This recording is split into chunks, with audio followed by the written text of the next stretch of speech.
विधानसभा मतदारसंघामधून मी स्वतः अभिजित ढोबळे निवडणुकीसाठी इच्छुक आहे आणि उभा राहणार आहे। पंढरपूर मतदारसंघातून पण दोन्ही मतदारसंघातून, कारण कसं आहे, आमचं हे संस्थेचं वलय भरपूर आहे, मानणारा वर्ग आहे, सरांनी इतक्या दिवस काम केलेलं आहे मंगळवेढ्यामध्ये, त्याच्यामुळे तिथं पण आम्हाला बऱ्याचशा सहकार्यांनी वगैरे सजेशन दिलंय की तिथं पण तुम्हाला उभं राहावं लागेल। मी अभिजित लक्ष्मण ढोबळे आज जवळपास ही समता, बंधुता, मानवता ही वारी 11 दिवसाची परिक्रमा पूर्ण करून 6 तारखेला समारोप 20वा घेतला आणि 20वा घेऊन जवळपास आज एक 8 ते 10 दिवस झाले असतील, 8 दिवस झाले असतील। तर या काळामध्ये जिथं जिथं आम्ही जाऊन आलो, ज्या ज्या ठिकाणी सरपंच असतील, उपसरपंच असतील, त्याच पद्धतीनं सर्व नागरिक असतील, तरुण, वयस्कर, काही महिला वर्ग असतील, तर या सगळ्यांची एक नाळ जुळली, एक नातं निर्माण झालेल्या नात्यामध्ये आमच्या पण भावना काहीतरी त्यांच्यासोबत अटॅच झाले, ऋणानुबंध परत आम्ही जोडले। अशा अनुषंगाने सर्वच नागरिकांचं, महिलांचं, माता भगिनींचं, वडीलधाऱ्यांचं, सगळ्यांचंच म्हणणं याच्यामध्ये असं आलं की तुम्ही जसं राजकारणात उतरला पाहिजे होता पण उतरला नाही, कारण काय असं त्यांनी सगळ्यांनी विचारत राहिले। आम्ही नाही म्हणून सांगितलं, पण आता सध्या या सगळ्या अडचणी बघितल्या, प्रत्येक ठिकाणी वेगवेगळ्या पद्धतीनं आलेली संकट, लोकांमध्ये संभ्रम, संकट, रस्त्याची अवस्था, त्याच्यानंतर विजेची अवस्था, पीक विमा असेल, अशा वेगवेगळ्या अडचणी आहेत लोकांच्या समोर आणि त्या सोडवाव्यात म्हणून गेले 8 दिवस झाले ते सर्वजण लोक माझ्याशी संपर्क करतायत, सरपंच असतील, उपसरपंच, सर्व नागरिक, मोहोळ तालुक्यातील, पंढरपूर तालुक्यातील, मंगळवेढा तालुक्यातील, उत्तर सोलापूर तालुक्यातील, तर या सर्वांचं म्हणणं आलं की तुम्ही थोडंसं राजकारणाला बगल का देताय। मग मी सरळ सांगितलं माझा तो हेतू नाहीये, तरी सुद्धा त्यांनी बळजबरीनं मला बऱ्याच दिवसांपासून सांगितल्यामुळे मी हा निर्णय आता,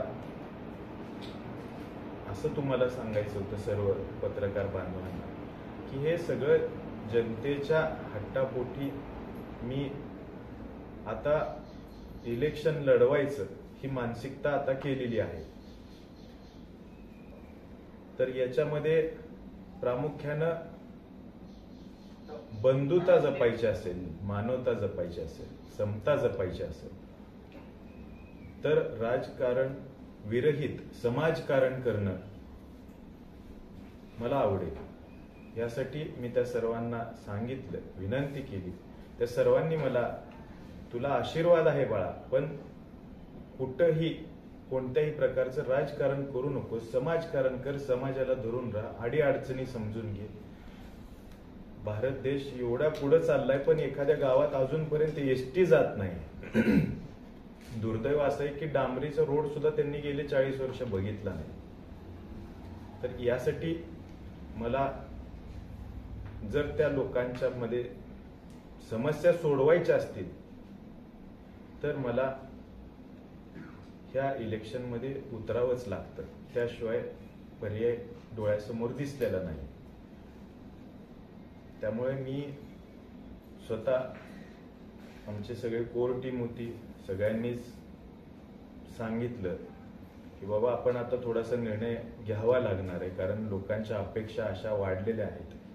आम्ही फक्त बंधुता मानवता एक प्लेन संदेश आम्हाला घेऊन जायचा होता. त्याच्यात लोकांनी अडीअडचणी सांगितल्या आणि त्यातल्या काही मी पूर्णत्वाला नेल्या.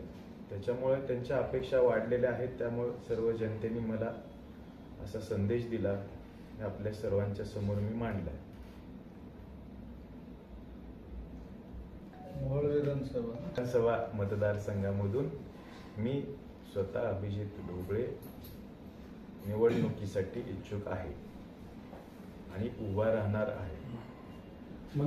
पंढरपूर मतदारसंघातून पण दोन्ही मतदारसंघातून. कारण कसं आहे, आमचं हे संस्थेचं वलय भरपूर आहे, मानणारा वर्ग आहे. सरांनी इतक्या दिवस काम केलेलं आहे मंगळवेढ्यामध्ये, त्याच्यामुळे तिथं पण आम्हाला बऱ्याचशा सहकाऱ्यांनी वगैरे सजेशन दिलंय की तिथं पण तुम्हाला उभं राहावं लागेल. मोहोळमध्ये काम केलेलं आहे. आत्ताच समतेची वारी मोहोळमध्ये काढली. मोहोळमधले प्रश्न ज्वलंत आहेत. त्यासाठी कोणत्या पक्षाकडून उभं राहणार? पक्ष हे आता जे लोक मला फोन करतात, सांगतात, मी जाऊन त्यांना भेटतोय, ते मला भेटायला येतात, तेच ठरवणार. म्हणजे लोकांना विचारून पक्ष ठरवणार. हो. पंढरपूर मंगळवेढ्यापेक्षा मोहोळमध्ये जास्त पोषक वातावरण वाटते तुम्हाला? असं काही नाही, दोन्हीकडे समानच आहे. तुमच्या रॅलीचं उद्घाटन माननीय राजेंद्र पाटील यांनी केलं आणि नाव घेताना जाहीर करताना यशवंत मानेंचं नाव जाहीर केलं त्यांनी, त्यांचा उमेदवार म्हणून. मग तुमची काय भूमिका त्याच्याबद्दल? हे बघा, मी त्यावेळेस पण सांगितलं आणि आदरणीय राजन पाटील साहेबांनी पण सांगितलं, याच्यात कुठेही राजकारण नाहीये. त्याच्यामुळे आमचा हेतूच तो नव्हता. आम्हाला फक्त एक समेट घडवायचं होतं, एकत्र यायचं होतं. निमित्त साधून आपल्या छत्रपती राजर्षी शाहू महाराजांच्या जयंतीनिमित्त आम्ही एकत्र आलो. संदेश पोहोचवायचं काम होतं, ते केलं. याच्यातून आम्हाला तिकीटच मिळत असा कोणताही तिथे उल्लेख केलेला नव्हता, ना अजून पण करत नाही. ते त्यावेळेस फक्त आपल्याला समता दाखवण्यासाठी मालकांनी हात दिली होती, आपण ते पूर्ण केलं. सर, आपल्याकडे अखेर अजितदादांनी ठरवलं की मोहोळ विधानसभा लढवायची, तर त्याचा प्रचार उद्यापासून चालू करणार. मी गावभेट दौरा चालू करणार. गावभेटीत मी जनतेसमोर जाऊन लोकांच्या समस्या काय आहेत, काय नाही, माझ्या कुवतीप्रमाणे जेवढी त्यांना मदत करता येते मी त्या पद्धतीनं प्रयत्न करत राहणार. पुढे जनता ठरवणार, सर्वसामान्य लोक ठरवतील, नागरिक ठरवतील. त्यांचा अधिकार आहे, त्यांनी नियमायचा आहे माणूस, ते नेमतील.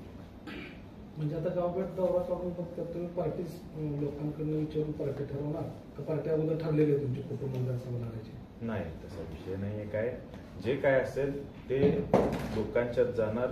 लोक मला सांगतील, माझी जनता सांगेल, मोहोळमधले मतदार सांगतील, मोहोळमधले सर्वच. तुम्ही सगळेजण पण सजेशन देऊ शकता, असं काही नाही. पण त्या पद्धतीनं मी सध्या तुम्ही भाजपमध्ये आहात ना, भाजप पक्षाकडून तुम्ही उमेदवारीसाठी काय प्रयत्न करणार आहात? राजीनामा दिलाय मी, राजीनामा दिलेला आहे, तो तुम्हाला मिळून जाईल. म्हणजे उमेदवारी ही तुमची निश्चित आहे? पक्ष माहित पक्ष माहित आहे. भाजपचा तुम्ही राजीनामा या लुटूपुटूच्या लढाईमध्ये न उभा राहता एक परफेक्ट उमेदवार तुम्ही म्हणून उभे राहणार आहात? हो, बरोबर. वाटेल ते झालं तरी मी आता इथून पुढे उभा राहणार आहे. कोणत्याही पक्षानं तिकीट नाकारत अपक्ष म्हणून उभा राहणार? वेळ आली तर ते काळावरती सोपवून त्या पद्धतीनं आम्ही करणार. पण लढणार, विधानसभा लढणार हे निश्चित.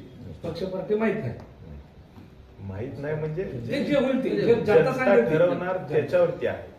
म्हणजे तुम्ही जनतेत गावाकडे दौरा करणार, जनता जे तुम्हाला पक्ष सजेस्ट करेल त्या पक्षातून तुम्ही उभा राहणार.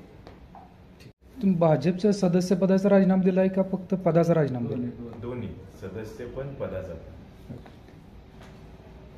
कारण पक्षाच्या पदाचा किंवा सदस्यत्वाचा राजीनामा दिल्याशिवाय आपण निवडणूक लढवणे घोषित करणं शिस्तभंग आहे. आपण वर्षानुवर्षी त्या पक्षाची शिस्त सांभाळली, आपल्यामुळं पक्षाला कुठलंही काय नको हा निर्णय केला.